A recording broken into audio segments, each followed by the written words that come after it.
मुझे कम कहबी आ पिंटू भाई थिले मेन आजिर तो तांके प्रिपेयर थिबे बोली मुई प्रिपेयर नै हला तो मुई खाली टिके कहबी लॉन्ग ही गला सुनि देबे ठीक अछि हां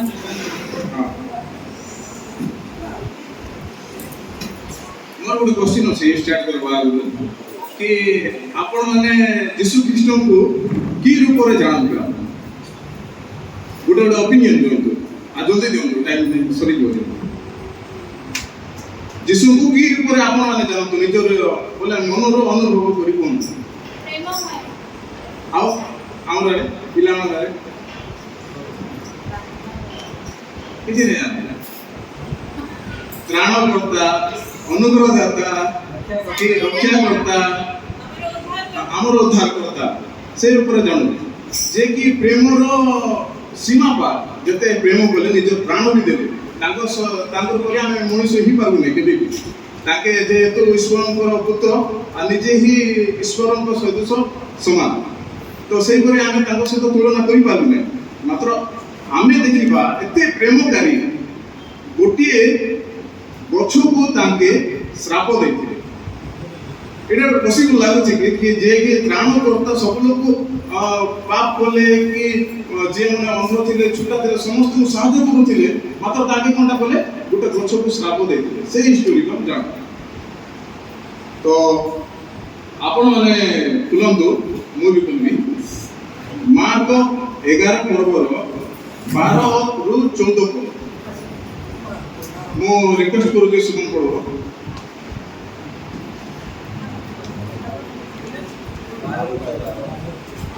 11-12 कहीं आर दिन से माने बेथनियारू आसुथिबा समय रे से कुंठित हेले आउ से दूररू पत्र थिबा गोटिए डिम्बिरी गछ देखि के जानी सेतु फल पाइबे एही आशा रे ताहा पाखकु गले किंतु पाखकु आसी से पत्र बिना आउ किछि पाइले नाही कारण सेते बेले डिम्बिरी फलर समय नथिला सेतिरे से ताहांकु कहिले आउ केबे हे केही तो ठार फल न थाओ ताहांक शिष्य माने एही कथा सुनले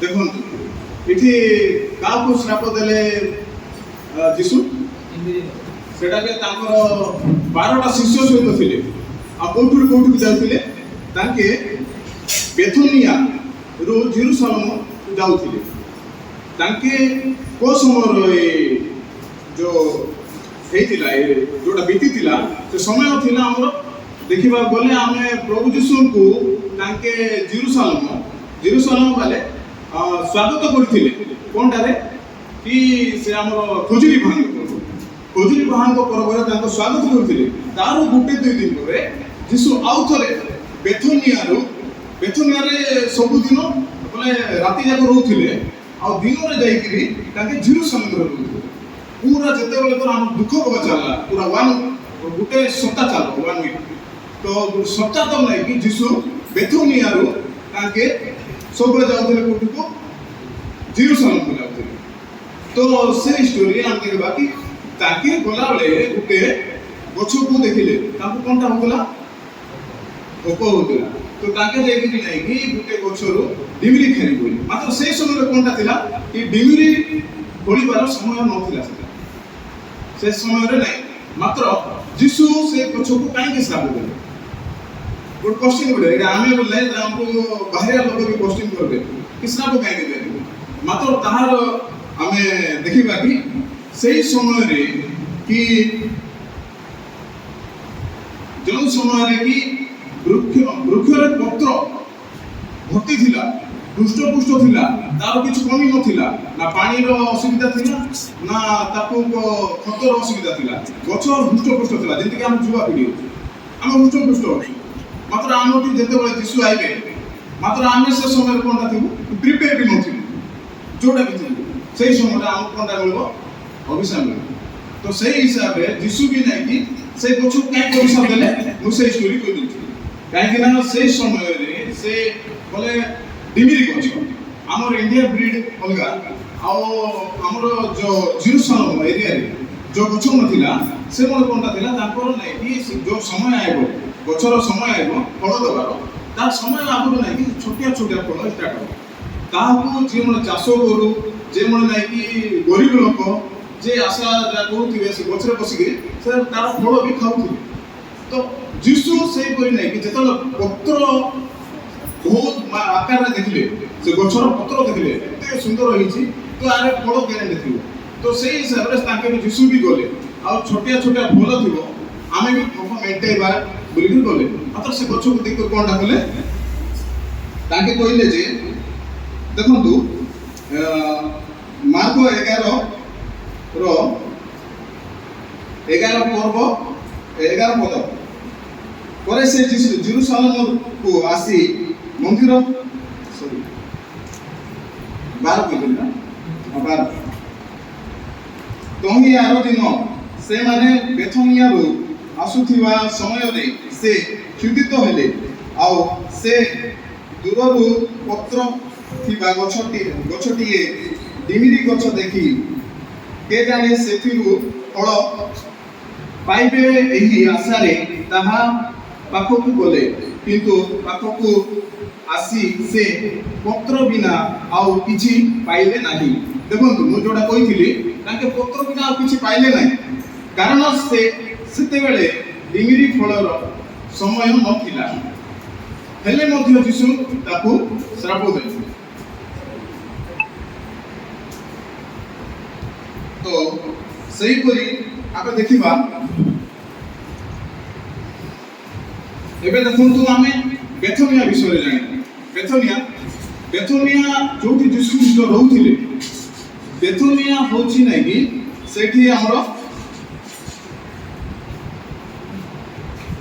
बेथनिया ए जीतो पर्वत थिला जीतो पर्वतर ऊपर पार्श्व थिला बेथनिया जीतो पर्वत आपण माने जानिथिले जोठी जिसु जाईकरी प्रेयर भी करूथिले आ लास्ट समय रे नै कि ताके से जीतो पर्वत रे कंदन भी करिथिले तार स्टोरी भी अछि तो जिसु बेथनिया रो जेरूशलेम जाउथिले से समय रे निस्तार पर्व चलता निस्तार पर्व माने जो समय रे कि हमर इस्राएल वाले मिस्र देश रे थिले ताके कष्ट यंत्रणा रे थिले सेही समय रे तांकु परमेश्वर उद्धार करबा आगे तांकु कहिथिले कि गोटे गोटे बाछुरी मारी गिरे तमरो द्वार रे रक्त लगाई था सेति बेले नै कि ताके रक्त लगाई थिले सेति में ताकर गोटे गोटे बड़ पुत्र जाହାର कि जो पुरुष कि छोटे छो को भी जे भी तो तांकर बड़ संतान से मन बंची जाइथिले आछि मन लोगे नथिले तांकर समस्त संतान हराइथिले तो से पर्व को पालवा पई ताके निस्तार पर्व पालुथिले तो आगो को देखबा मार्को 11:15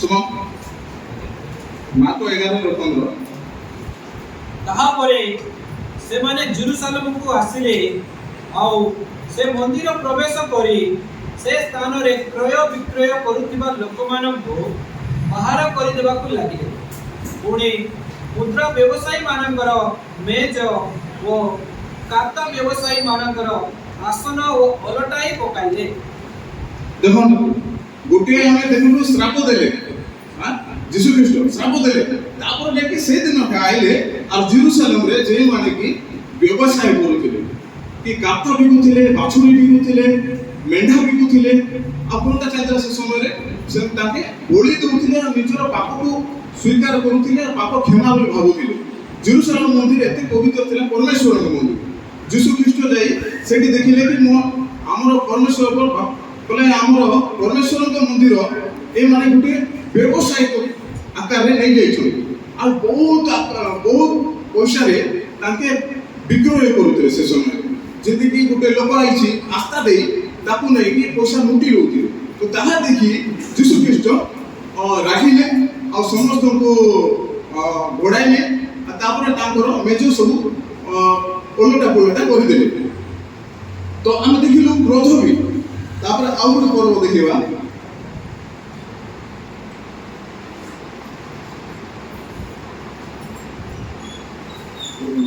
ସରି ଏବେ ଦେଖନ୍ତୁ ଆମେ ଏଠି ଦେଖବାଟା କୋଣଟା ଚାହୁଁଛୁ ଦୁଇଟା ଷ୍ଟୋରି ହେଇଗଲା ଗୋଟେ ଅଛି ଡିଗ୍ରୀ ଗଛ ଆଉ ଗୋଟେ ଅଛି ଆମର ଜେରୁସାଲେମ ମନ୍ଦିର ନାଇଁ ଏଇଟା ପୃଥକ ଅଲଗା ଅଲଗା ଷ୍ଟୋରି ଆମେ ଯେବେ ବି ଶୁଣିଥିବୁ ତ ଗୋଟେ ଡିଗ୍ରୀ ଗଛ ବିଷୟରେ ଶୁଣିଥିବୁ ନହେଲେ ନାଇଁ ଶୁଣିଥିବୁ ବୋଲେ ଆମେ ଜେରୁସାଲେମ ମନ୍ଦିର ଶୁଣିଥିବୁ ସତ କି ନାଇଁ ମାତ୍ର ଆମେ ମୁଁ କାହିଁକି ମିଶଉଛି କି ଏଠି ନାଇଁ କି ମାର୍କ ଏବେ ଦେଖନ୍ତୁ ମାର୍କ ଯେ ଅଛନ୍ତି ତାଙ୍କେ ନେଇକି ଡିଗ୍ରୀ ଗଛ ବିଷୟରେ କହିଲେ ମଝିରେ ପୁରେଇ ଦେଲେ ଆମର ଜେରୁସାଲେମ ମନ୍ଦିରକୁ ଆଉ ଥରେ ଯିବେ ଯେ ନାଇଁ କି ଡିଗ୍ରୀ ଗଛକୁ ଏବେ ଡିଗ୍ରୀ ଗଛର ବିଷୟରେ ଆମେ ପଢିବା ବୋଲେ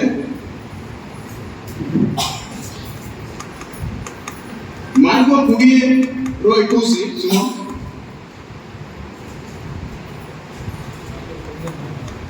ପୁরে জানে না 11:21 ସକାଳେ ସେହି ବାଟ ଦେଇ ଯିବା ସମୟରେ ସେମାନେ ଡିଙ୍ଗିରି ଗଛଟି ମୂଳରୁ ଶୁଖି ଯାଇଥିବା ଦେଖିଲେ ସେଥିରେ ପିତର ପୂର୍ବ କଥା ସ୍ମରଣ କରି ତାହାଙ୍କୁ କହିଲେ ହେ ଗୁରୁ ଦେଖନ୍ତୁ ଆପଣ ଯେଉଁ ଡିଙ୍ଗିରି ଗଛକୁ ସାପ ଦେଇଥିଲେ ତାହା ଶୁଖିଗଲାଣି ଦେଖନ୍ତୁ କିଏ କହିଲେ ତାଙ୍କୁ ପିତର ଦ୍ୱାଦଶ ତାଙ୍କର ଶିଷ୍ୟ ଥିଲେ ଦ୍ୱାଦଶ ମାନେ 12ଟା ଶିଷ୍ୟ ଥିଲେ ନାଇଁ 10 ଆଉ 2 ତାକୁ ଦ୍ୱାଦଶ କୁହାଯାଏ ତ ଦ୍ୱାଦଶ ଶିଷ୍ୟ ଥିଲେ ତାଙ୍କ ସହିତ ଆଉ ତାଙ୍କେ ଗଲା ବୋଲେ ଫେରିଲା ବୋଲେ କେତେବେଳେ ଫେରିଥିଲେ ସନ୍ଧ୍ୟାରେ ତାଙ୍କେ ସକାଳେ ଆସୁଥିଲେ ସନ୍ଧ୍ୟାରେ ଯାଉଥିଲେ ତ ନାଇଁ କି ତାଙ୍କେ ସନ୍ଧ୍ୟାରେ ଗଲା ବେଳକୁ ଦେଖିଲେ ପିତର କି ସେ ଡିଙ୍ଗିରି ଗଛ ପୁରା ଶୁଖି ଯାଇଛି ମରି ଯାଇଛି ଯଦି ସେ ଗଛକୁ ପ୍ରଭୁ ଏତେ କ୍ରୋଧ କାହିଁକି ହେଲେ ଆଉ ଯଦି କ୍ରୋଧ ହେଲେ ତ ସେ ଗଛର ଭୁଲ ଥିଲା ସମସ୍ତେ ଜାଣିପାରୁଛନ୍ତି ଭୁଲ ଥିଲା ତ ଯଦି ବା ସେ ଗଛର ସମୟ ଆସି ନଥିଲା ତ ସେ ଫଳ ଦେଲା ନାହିଁ ଯଦି ବା ତାର ଫଳ ଦେବା ସମୟ ଥିଲା ତ ଯୀଶୁ କାଟିବାକୁ ଆଇଲେ କି ଖାଇବାକୁ ଆଇଲେ ତାଙ୍କର ଭୋକ ମିଟିବାକୁ ଯୀଶୁଙ୍କୁ ଆତ୍ମିକ ଭୋକ ଥିଲା ମାତ୍ର ଶାରୀରିକ ଭୋକ କେବେ ନଥିଲା କୋଉଠି ବି ଦେଖାଯାଏ ନା ଖାଲି ସେ 40 ଦିନରେ ତାଙ୍କେ ବେଶୀ କ୍ଷୁଧିତ ଥିଲେ ବୋଲି ଗୋଟେ ଜାଗାରେ ଲେଖାଯାଇଛି ତ ଯୀଶୁ ସଦା ସର୍ବଦା ଆତ୍ମିକ ଭୋକ ଆତ୍ମିକ ଲୋକଙ୍କୁ ନେଇକି ଜଣେଇବା ପାଇଁ ଆତ୍ମିକ ଭୋକ ମେଣ୍ଟାଅ କି ଆତ୍ମିକ ହିସାବରେ ତମେ ପରିତ୍ରାଣ ପାଅ ବୋଲି ଯୀଶୁ ସଦା ସର୍ବଦା ଚାହିଁଛନ୍ତି ତ ଏଇଟା ଏଇ ବାକ୍ୟକୁ ସଫଳ କରାଯାଇଥିଲା ଯୀଶୁ ଖ୍ରୀଷ୍ଟ ମାତ୍ର ପୁରାତନ ନିୟମରେ ନେଇକି ଏଇଟା ଆଗରୁ କୁହାଯାଇଛି ଏଇ ବାକ୍ୟ ଗୁଡାକ ଯୋଉଟାକି ଯୀଶୁ ଆସି ସଫଳ କରିଛନ୍ତି ବୁଝିପାରୁଛନ୍ତି କି এই ডিগ্রি গছ বিষয়ে পুরাতন নিয়ম লেখাଯାଇଛି মাত্র যীশু ବି ଆଇଲେ ନାହିଁ ସେ ডিগ্রি ଗଛର ଆଉ ଥରେ କହିଲେ ଆଉ ଥରେ ଦେଖେଇଲେ ডিগ্রি ଗଛର ବିଷୟ ତ ডিগ্রি ଗଛ କୋଣଟା ଆମେ ଆଉ ଥରେ ଜାଣିବା ଏବେ ଦେଖନ୍ତୁ ଜିରିମିୟ 8:13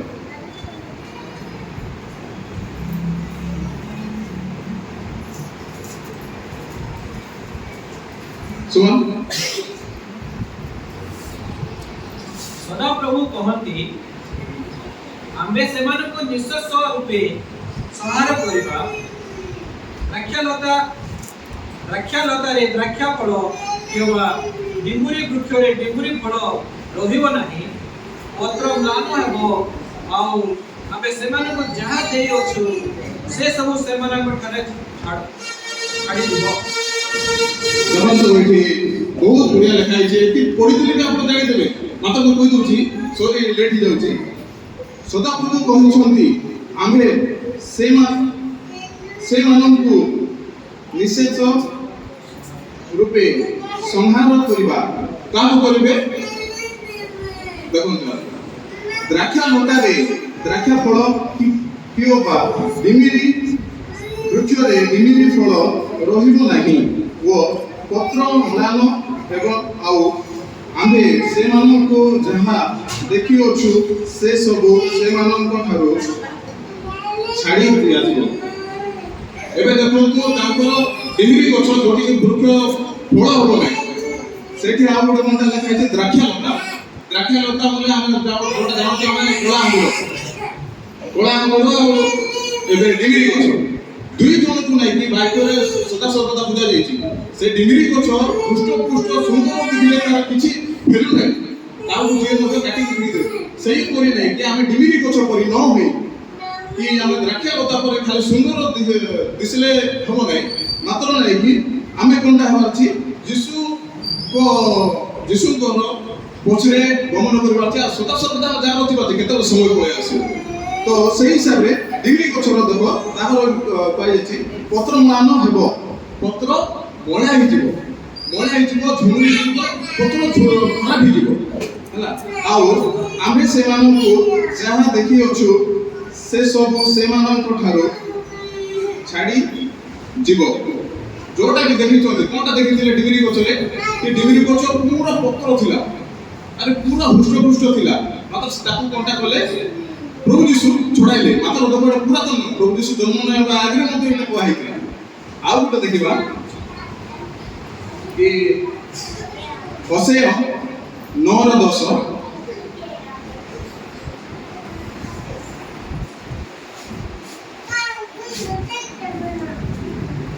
ଜଲ୍ଦି ପଢ଼ନ୍ତୁ, ଟାଇମ୍ ନାହିଁ। ହୋଶେୟ 9:10 ଆମେ ଦ୍ରାକ୍ଷାଫଳର ନ୍ୟାୟ ଇସ୍ରାଏଲକୁ ପ୍ରାନ୍ତରେ ପାଇଲୁ।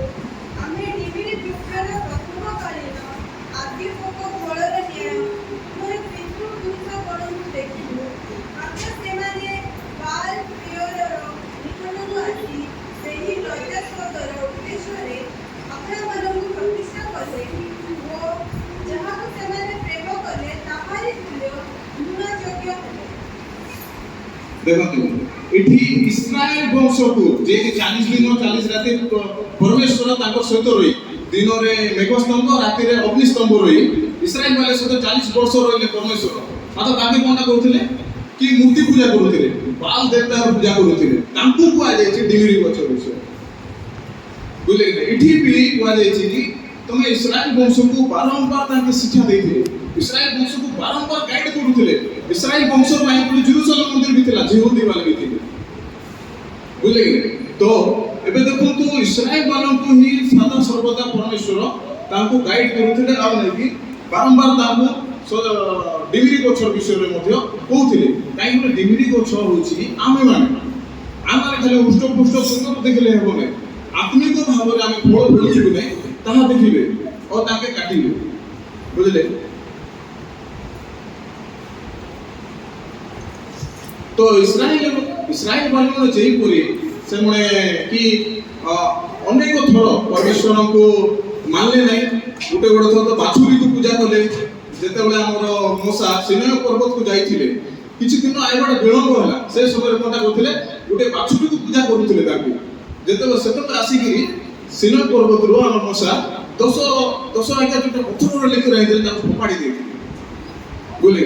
ତ ଆମର ଇସ୍ରାଏଲ ବାଲେ ଆମେ ମଧ୍ୟ ତାଙ୍କ ଠାରୁ ହୀନ ଥାଇପାରୁ, ଆମେ ବୁଝିପାରୁଛେ କିପରି ଆମେ ଆଗକୁ ବଢ଼ିପାରୁଛେ। ତ ସେଥିପାଇଁ ବୋଲିକିରି ଆମ ଯୀଶୁ ବି ଆସିଲେ। ଯୀଶୁ ଆସିଲେ ଯୋଉଟାକି ମାର୍କରେ କହିଲେ କି ଡିମିରି ଗଛ ବିଷୟରେ, ତାପରେ ଜେରୁସାଲେମ ମନ୍ଦିର ବିଷୟରେ। କାହିଁକି କହିଲେ? କି ପୁରାତନ ନିୟମ ଯୋଉଟା କହୁଥିଲା କି ଡିମିରି ଗଛ, ଆଉ ସେଟା ଯୀଶୁ ଆସି ସାକାର କଲେ। ଦେଖିଲେ ଡିମିରି ଗଛରେ ଫଳ ନାହିଁ, ସୁନ୍ଦର ଅଛି, ପତ୍ର ପୁରା ଭର୍ତ୍ତି ଅଛି, ହୃଷ୍ଟପୃଷ୍ଟ ଅଛି ଗଛ, ମାତ୍ର କଣଟା ଅଛି? ଫଳ ନାହିଁ। ସେଇପରି ନାହିଁ କି ଜେରୁସାଲେମ ମନ୍ଦିରକୁ ମାତ୍ର କହିଲେ ପଣ୍ଡିତ ଅଛନ୍ତି, ମାତ୍ର ସବୁ ଭୟ ଭକ୍ତି ଦେଖାଉଛନ୍ତି, ସୁନ୍ଦର ପୋଷାକ ପିନ୍ଧୁଛନ୍ତି, ଭକ୍ତି କରୁଛନ୍ତି, ମାତ୍ର ବଳି ଦେଉଛନ୍ତି, ଆଉ ତାଙ୍କେ ନେଇକି ପଇସାରେ ପୁରା ଅଜସ୍ର ଭର୍ତ୍ତି କରିଦଉଛନ୍ତି ଜେରୁସାଲେମ ମନ୍ଦିରକୁ। ମାତ୍ର ତାଙ୍କର କଣଟା ଦେଖିଲେ? ଯୀଶୁ ଭକ୍ତି ଦେଖିଲେ ନାହିଁ, ଫଳ ଦେଖିଲେ ନାହିଁ, ଫଳ ପାଇଲେ ନାହିଁ। ତ ସେଥିପାଇଁ ବୋଲି ଯୀଶୁ ଏଠି କହିଲେ ଯେ ଯୀଶୁ କାର୍ଯ୍ୟ କଲେ, ମାତ୍ର ମାର୍କ କହିଲେ ଯେ ଡିମିରି ଗଛ ଆଉ ଜେରୁସାଲେମ ମନ୍ଦିରକୁ ଦୁଇ ଜଣଙ୍କୁ ଗୋଟିଏ ସହିତ ଗୋଟେ କଣଟା କହିଲେ କମ୍ପାରିଜନ କରିଥିଲେ। ଯୋଉଟା କି ସେଟା ଆମେ ଭାବିପାରୁଛୁ କି ଡିମିରି ଗଛ ସହିତ ଆମର ଜେରୁସାଲେମ ମନ୍ଦିର ମଧ୍ୟ ସେଇପରି ବଢୁଥିଲା। କି ଜେରୁସାଲେମ ମନ୍ଦିର ମଧ୍ୟ ନାହିଁ କି ଆମେ ଜେରୁସାଲେମ ମନ୍ଦିର ବିଷୟରେ ବେଶୀ କିଛି ଜାଣୁନାହିଁ। କି ଜାଣିଛନ୍ତି ଜେରୁସାଲେମ ମନ୍ଦିର ବିଷୟରେ? ଜାଣିଛନ୍ତି ସମସ୍ତେ? ଆବସେଣ୍ଟ ମାଇଣ୍ଡ ହେଇଗଲାଣି। ତ ଜେରୁସାଲେମ ମନ୍ଦିର ହେଉଛି ଆମର ପରମେଶ୍ୱରଙ୍କ ଗୃହ ଥିଲା। ପ୍ରଭୁ ଯୀଶୁ ଯେତେବେଳେ ପ୍ରଭୁ ଯୀଶୁଙ୍କର ହତ୍ୟା କରାଯାଇଥିଲା, ସେ ସମୟରେ ଜେରୁସାଲେମ ମନ୍ଦିର ପର୍ଦା ପୁରା ଉପର ତଳ ଫାଟି ଯାଇଥିଲା। ସେ ସମୟରେ ଯୀଶୁ ମଧ୍ୟ ତାର ଆଗରୁ କହିଥିଲେ କି ଜେରୁସାଲେମ ମନ୍ଦିର ଖାଲି ଯିହୁଦୀ ଲୋକ ପାଇଁ ନାହିଁ, ସମସ୍ତଙ୍କ ପାଇଁ ହେବ ବୋଲିକିରି କହିଥିଲେ। ଆଉ ତାପରେ ଅନେକ ବିଷୟ ତାଙ୍କୁ ଶିକ୍ଷା ଦେଇଯାଇଥିଲେ। ତ ସେଇପରି ଆମେ ଜେରୁସାଲେମ ମନ୍ଦିର ବିଷୟରେ ଜାଣିଥାଉ। ତ ଏବେ ଆମେ ଆଉ ଗୋଟେ ବାକ୍ୟ ପଢିବା, ଲୁକ 13:6-9।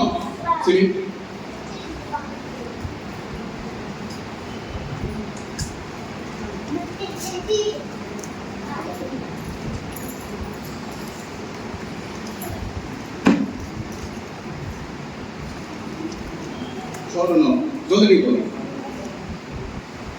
ଆଉ ସେ ଏହି ଦୃଷ୍ଟାନ୍ତ କହିଲେ, ଜଣଙ୍କର ଦ୍ରାକ୍ଷା କ୍ଷେତ୍ରରେ ଗୋଟିଏ ଡିମିରି ଗଛ ଲଗାଯାଇଥିଲା।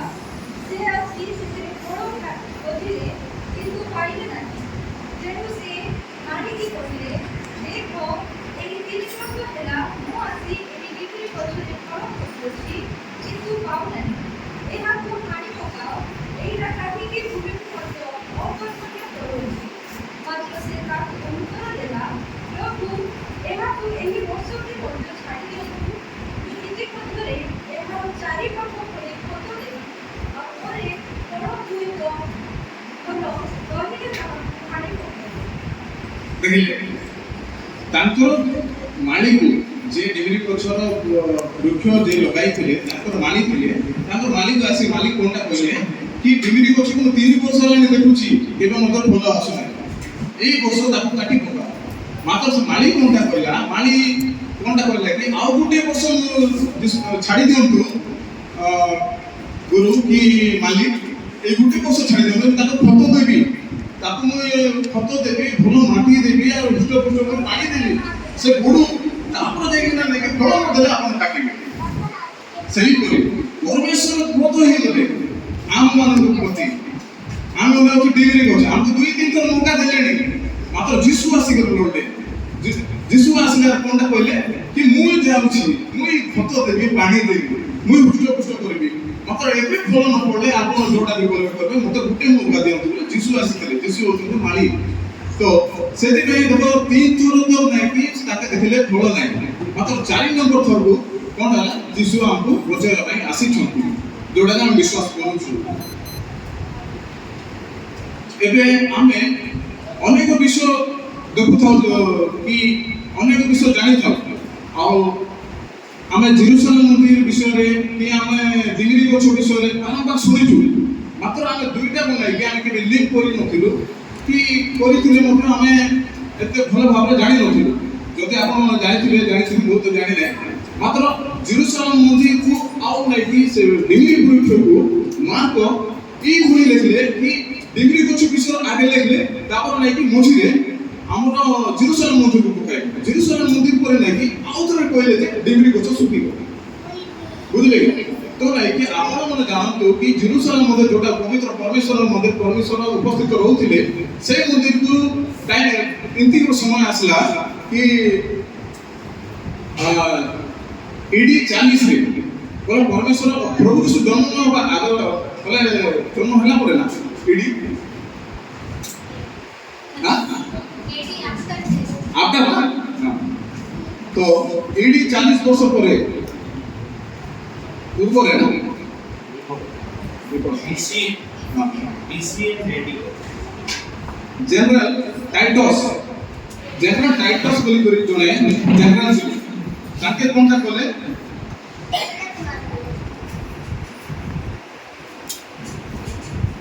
रोमियो साम्राज्य। जनरल टाइटस ଥିଲେ रोमियो साम्राज्य, तांके कोनटा कले जेरूशलेम मंदिर को आसी जेरूशलेम मंदिर को जळाई देथिले आ भागी देथिले बोले। तो सेटा को नै कि हमर यीशु आगु जानिथिले, तापर नै कि ताके सेही विषय कहिथिले कि पाप होउची बोले, पाप होउची आ जेरूशलेम मंदिर मध्ये पाप की करी होउची, सेटा तो एते बड़ मंदिर ता पाप होउची, बस हम चोट हम केयरलेस करथि, एटा मध्ये हम खाली बोले जेरूशलेम को नै हम पाई सके। तो आमे नै कि जागा आपला हम सोचल होबार अछि, मन को परिवर्तन करी बाहर छाड़ी आसबार अछि, क्रोध न होबार अछि, हिंसा न करी अन्य मन सब बाहर छाड़ी के लागबार अछि। जेते कि हमरो गुटे स्टोरी अछि कि हम मौसा जेते गुटे जगह देखले कि जोडुछि निया नै गुटे बुदारे जोडुछि निया, तो मौसा को सेतल परमेश्वर आइसिले, तो परमेश्वर डाकले आसे मौसा बोलिले, सेतल मौसा कोला मौसा कोंडा कोला तु निजोर पादुका काडी करा, चप्पल काडी करा, हम भाषारे पादुका काडी करा, मात्र को तांगे एते पवित्र तांको आमे नै कि से खाली बुद्धा बोले से जोळिबा निया पाटू जीवा पई ताको चप्पल खुलबा पडिथिला। आमे तो इठी आइला पडको आमे सब चप्पल खोलती आमे यार सारे पकई दोछु, आमे यूथ माने भी आमे बेसी केयरलेस करछु निजर लाइफ सके। आमे डिमिरी को छोइ सुंदर देखले, आमे सुंदर पोशाक पिंदी, आमे सुंदर करी आमे स्मार्ट हिगलो, आमे उष्ट पुष्ट हजन से कि मतलब नै, आमे आत्मिक भाव रहबार छी, ଆମର ୟୁଥ୍ କୁ ଆମେ କିପରି ପ୍ରଭୁ ଅଭିଶାପ ଦେବେ ନାହିଁ, 3 ଥର ଆମକୁ ମୌକା ଦେଲେଣି, 4 ନମ୍ବର ଥରକୁ କାଟିବେ। ତ ସେଇ ହିସାବରେ ଆମେ ନାହିଁ ସମସ୍ତେ ଜାଗରଣ ସଭା ଆଉ ନିଜ ନିଜ ଜୀବନକୁ ଡିମିରି ଗଛ କରି ନ କରି ନିଜେ ନିଜେ ଯେପରି ଆମେ ଡିମିରି ଗଛକୁ ଆମେ ଉନ୍ନତରୁ ଉନ୍ନତ ଲୋକମାନଙ୍କୁ ଆମେ ଖାଦ୍ୟ କି ଆମ ଥ୍ରୁରୁ ଲୋକମାନଙ୍କୁ ଯେପରି ସାହାଯ୍ୟ କରିପାରିବା। আর যে ভুকিলা আছে প্রভু যিশুଙ୍କ পরি সে বলে সেই সময় ভুকিলা ଥିଲେ তো সেই যিশুଙ୍କ পরি সে ডিগ্রি গছ তাକୁ কলা যেপରି ভোକରେ ଥିଲେ ସେଇପରି ଭୋକରେ ନ ରହିବା ପାଇଁ ଦେବାର ଅଛି। ଆମେ ଆତ୍ମିକ ଖାଦ୍ୟ ଅନ୍ୟମାନଙ୍କୁ ମଧ୍ୟ ଦେବା। ଆମର ୟୁଥର କାମ ହେଉଛି ସମସ୍ତଙ୍କ ପାଇଁ ଆମେ ଜାଗ୍ରତ ହେଇ ସମସ୍ତଙ୍କୁ ଆମେ ଗାଇଡ୍ କରିକି ଆମେ ଶିକ୍ଷା ଦେବା କଥା। ଆମେ ଏଇ ଢିଲା ପଡ଼ିଗଲେ ହେବ ନା, ଆମେ ଡିଗ୍ରୀ ଗଛ ପରି ସୁନ୍ଦର ଦେଖିବା ନାହିଁ। ଠିକ୍ ଅଛି, ଏଇ ବାକ୍ୟ ଏଇଠି ରଖି ମୁଁ ସମାପ୍ତ କରୁଛି। परमेश्वर आमको समस्त को आशीर्वाद दिंतु। आ सॉरी बेसी टाइम कर देवा। Thank you.